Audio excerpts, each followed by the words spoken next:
Good morning, Foreign Secretary. Morning. By the way, it's a big anniversary for you this weekend, 14 years since you became Prime Minister for the first time. You know that, don't you? The date I was measured, actually, is December the 5th, when I became leader of the Conservative Party, because I think that was... I don't know, for some reason, that's the one I remember, the anniversary I remember the most. We could have a discussion if we had time about which one was more important, but yeah. let's just deal with today's politics. This morning, it's being said that the defector, Natalie Elphicke, now sitting on Labour benches, lobbied the then Lord Chancellor, Robert Buckland, on behalf of her husband, who, as you know, was convicted and spent 2 years in prison. If that is shown to be true, would that... these are allegations now, but if that was shown to be true, what should happen? I have absolutely no idea. So I've got really nothing to add. I'm not a fan of defectors. I took over from one in Whitney, and I think it always leaves a legacy of upset and betrayal and everything else. I mean, if it's Winston Churchill and there's some enormous moment of principle where your party's changed and you feel you have to change, then of course. But I mean, I thought this was just, you know, naked opportunism by Labour as much as by anything. I mean, this is quite a right-wing Conservative MP suddenly welcomed into the Labour fold, having never supported any of their policies, people or approaches. And I thought, I mean, the revealing thing is it was like a moment when people look at the Labour Party and go, well, if you don't stand for anything, then you'll fall for stuff like this. And I thought it was very revealing, actually, in that way, more than anything else. Well, OK, we'll see what our Labour guest has to say about that later. But let's talk about your portfolio, and obviously Israel and Gaza. Last week, you said that this is a world more dangerous, more volatile, more confrontational than most of us have ever known. In the light of that, have you asked the Israeli government to delay their incursion into Rafah? Well, I had a long conversation with Minister Dermer, who's the sort of right-hand man of the Prime Minister, last week, where, you know, my view is that the right answer is to try and stop the fighting by having a hostage deal, achieving a pause in the fighting, and then using that to build a sustainable ceasefire without going back to further conflict. That, I think, is the right answer, and that's what I'm always pushing on the Israelis and on everyone else. But the problem is, it goes back to Hamas. Hamas have been offered a deal which would release hundreds of prisoners from Israeli jails, that would provide a pause in the fighting to get desperately needed aid into Gaza, and they're not taking that deal. So the question really, I think, is for Hamas. You know, why are you allowing this suffering to go on when you could stop it now? But you have no influence over Hamas, but you might have some influence over the Israelis, and surely an incursion into Rafah of the sort that Mr. Netanyahu talks about is, in some senses, provocative and potentially a gift to Hamas. Well, we don't support... We've said very clearly that, you know, if there's... For there to be a major offensive in Rafah, there would have to be an absolutely clear plan about how you save lives, how you move people out the way, how you make sure they're fed, you make sure that they have medicine and shelter and everything else. We have seen no such plan, so we don't support a major offensive the IDF would be wrong right now? We don't support an offensive in that way. But, as I say, the real pressure should be on Hamas to agree that hostage deal. The fighting could stop tomorrow. But it would be wrong to take that offensive. Well, that's right, without a plan to protect people. Because, of course, in Rafah, you've got hundreds of thousands of people who've moved from other parts of Gaza. So it would be extremely dangerous to attempt a major offensive in that way. One of the issues that's arisen, partly because of America's actions, is the issue of arms sales. Last month, the Deputy Prime Minister told me that you personally receive regularly updated advice on the legality of our arms sales to Israel. Now, in the light of their recent actions in Gaza, what's the latest advice? Is it still legal? Well, we have a rolling process which is very thorough, very detailed. It's under the Export Control Act, and we have to give that consideration, asking the crucial question, is there a clear risk that something that could be exported could lead to a serious violation of international humanitarian law? That process is ongoing. We've made two, as it were, adjudications so far. and the process is ongoing. So I can't And what was comment the on it answer to now. that question this morning? Well, the answer to the question will be when we reach the next stage and we get the next assessment, will be to reach a judgment on that basis.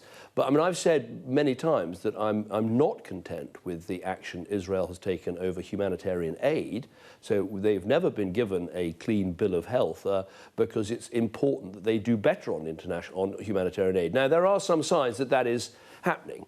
They have made promises about 500 trucks a day, about opening the water and fuel pipes back into Gaza, about opening Ashdod port. Some of those things they're making progress on, but not fast enough, not quick enough. But let me just take you back to the issue of weaponry. The State Department has released a report in the last 48 hours in which they say, I'm quoting here, it says, it was reasonable to assess that Israel had used American weaponry in a way that was inconsistent with international law. President Biden has essentially pressed pause on the movement of arms to Israel. Wouldn't it be wise for us to do the same? Well, I think America and the UK are in a totally different situation. The United States is a massive bulk state supplier of weapons to Israel, including, you know, 1,000-pound bombs and all the rest of it. The UK provides less than 1% of Israel's weapons, and it's not a state supplier. We have a licensing system, and those licenses can be closed if it's judged there's a serious risk of a serious international human rights. The speech that you gave last week that I referred to, actually, you made the point that though we weren't in the same position as the United States in various ways, our decisions are not all looked at all over the world. Yeah. Our position is influential, and our action, symbolic as it might be, is significant. So why would we not? If you're saying to me, why not, you know, never mind your detailed process, which we have, and I think that's the right way to go. If you're saying to me, why not have a, you know, political declaration now to have an immediate arms embargo?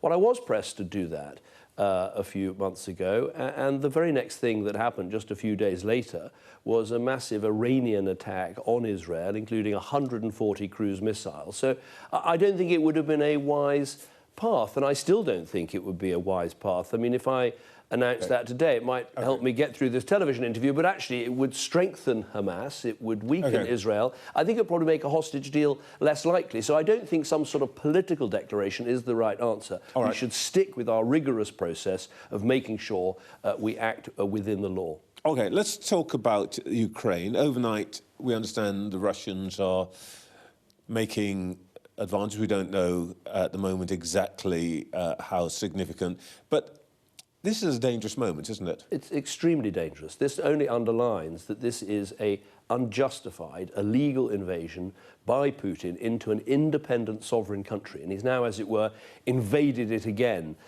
from the north of Kharkiv. We must do everything we can to help the Ukrainians. That's why it's so essential we've given our $3 billion a year package, and we've said that that's going to go on year after year. We're encouraging others to do the same. And crucially, the work we've done to encourage the Americans to come forward with their package. I mean, it's sad that it's taken long to come, but it will make a difference. There's no doubt that American money and support and weapons will make a difference. Let me ask you about that, because you were obviously very active on this, and the Americans, some Americans have attributed some credit to you for persuading Mr. Trump and all of that. But is that $61 billion package just too late? Well, it would have been better if it came earlier, because there's no doubt that Ukraine was suffering in the land war, as it were. Don't forget, Ukraine was doing extremely well on the Black Sea. They've sunk now, you know, a full quarter of the Russian Black Sea fleet, which is an amazing achievement for a country that really hardly has a navy. But they're bunging out tens of thousands of shells a month and they don't have them. I mean, South Korea has given Ukraine more ammunition, as I understand it, than the whole of Europe. Well, South Korea is a massive manufacturer of 155 artillery shells, but we all need to do more. That's what the UK is doing. We're leading, once again, first to do tanks, first to do anti-tank weapons, first to do long-range artillery. Now the first to say, here is a package that isn't just this year, it's next year, the year after. But the American money will make a difference. So we've got to get in there, give the Ukrainians the support they need. They have no problems. I was there the other day. Their morale is still strong. They're still inflicting appalling casualty rates on the Russians. If only the Russian people could see how many people they're losing. Should we be leaning on other Europeans, Germans, for example? We are, in a polite and diplomatic and sensible way. But, you know, if other countries did all the things that the UK is doing in terms of the long-range weapons, in terms of the training and support, we've just basically got to make our strength count. I mean, together, the allies of Ukraine outrank the Russian economy 25 to 1. So we just got to make it count. That's the key. It's very frustrating because we can help the Ukrainians to hold back the Russians this year, push them back next year, and then I think you achieve the just peace that we need to see. If I may say so, you sound a bit cross with our European allies. I'm not. Look, we work, you know, if you look at the Germans, actually, they have given, in monetary terms, you know, more than almost anybody.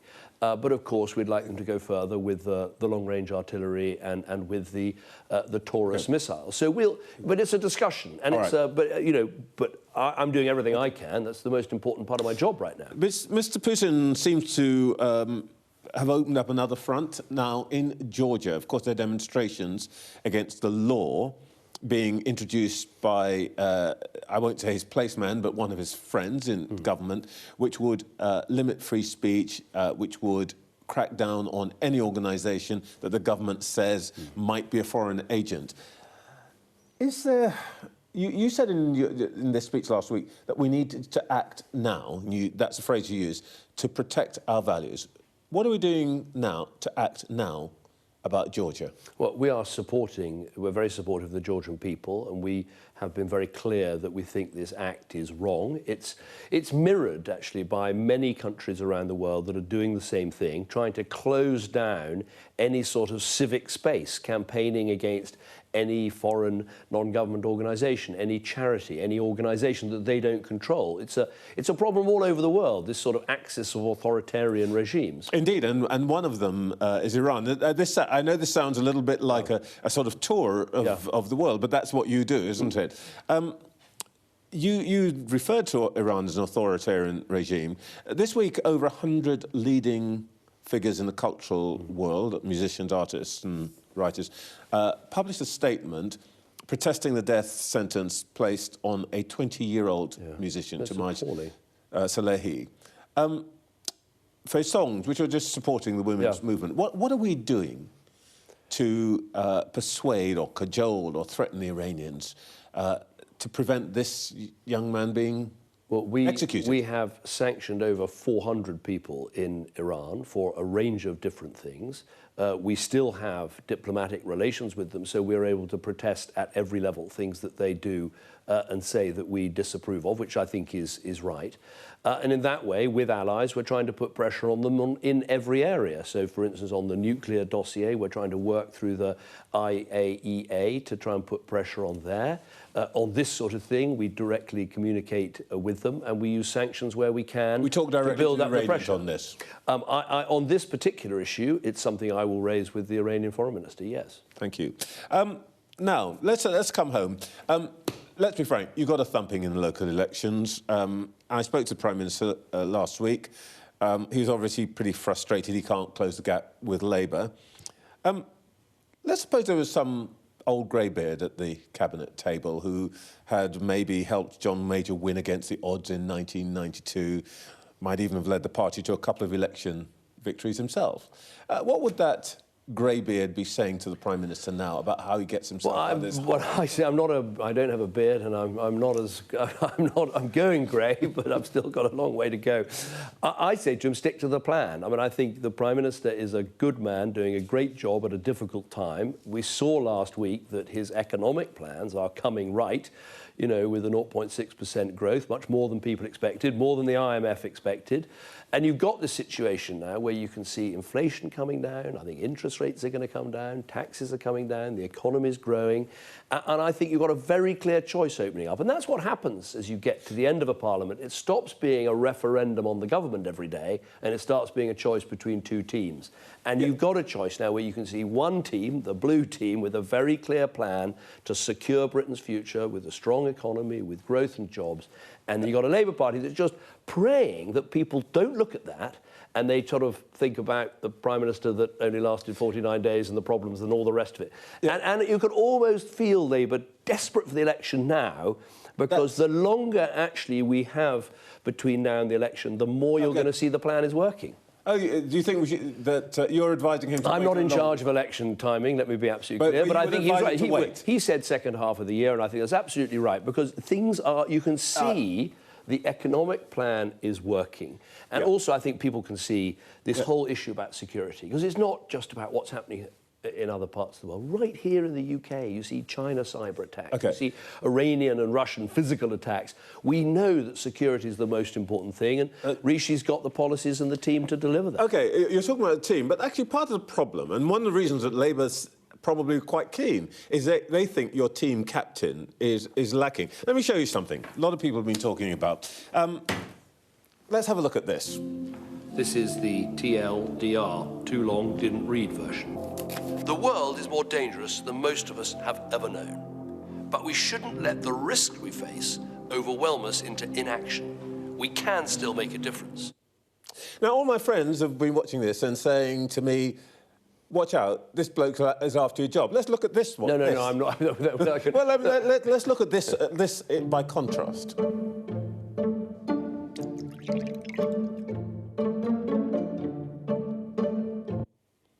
Now, let us be honest. Let us be honest. The first clip is in a different class to the second one. Why can't he do what you do? Well, the second is more retail, and actually I think the fact that you know pensions are going up by £900 and national insurance is coming down by £900. I'm glad you explained what it was about, because I didn't understand what it was about. Yeah, but you and I have a certain generation. You know, the point is, here's one actually. I mean, that's what really matters. Look, what I'm doing is important, I hope, and we're trying to make sure we have security. But ultimately, that £900 off your national insurance, that £900 on your pension, a massive achievement. And I think actually Rishi explains that extremely well. Yeah, look, the point is that the leader has to be able to communicate both the message and the mood and the feel and persuade people. And it's no particular criticism of somebody if they can't do that, but it's quite a striking contrast that people are talking about, that you seem to be able to do this very well, he doesn't. And I suppose the question that's being asked is, your back's against the wall. Is this the right man to be leading you? Definitely. I mean, I think, you know, if you go back to when Rishi took over, he did a very brave thing, actually, when he was campaigning for the leadership of the party. He said he thought that Liz Truss's policies were wrong and would end in tears, and he wouldn't support them. And that was a very clear, you know, a very clear statement, and he was proved 100% right. And then he takes over in difficult circumstances and says, I'm going to have to make some tough decisions to turn this around. And that's exactly what he's done. And you can now see the fruits of that, with the economy growing, with inflation falling and all the rest of it. So all I can say, look, I sit around the cabinet table. All right. I sit around the cabinet table and I see someone who's an extremely strong and clear leader. All right. Let me just make one last attempt dealing with this. Political party, deep in trouble. A lot of scandal, divided, falling behind in the polls. You know what they do? They turn to a man who last led their party 2 decades ago and who swore he was exiting frontline politics. If you could lose a general election, maybe the Tories might need to take a leaf out of the SNP's book. No. I am now... I'm Foreign Secretary, I sit in the House of Lords, I'm not in the House of Commons, I'm part of Rishi's team. You could get back. That is what I'm interested in doing, and that's what I'm going to do.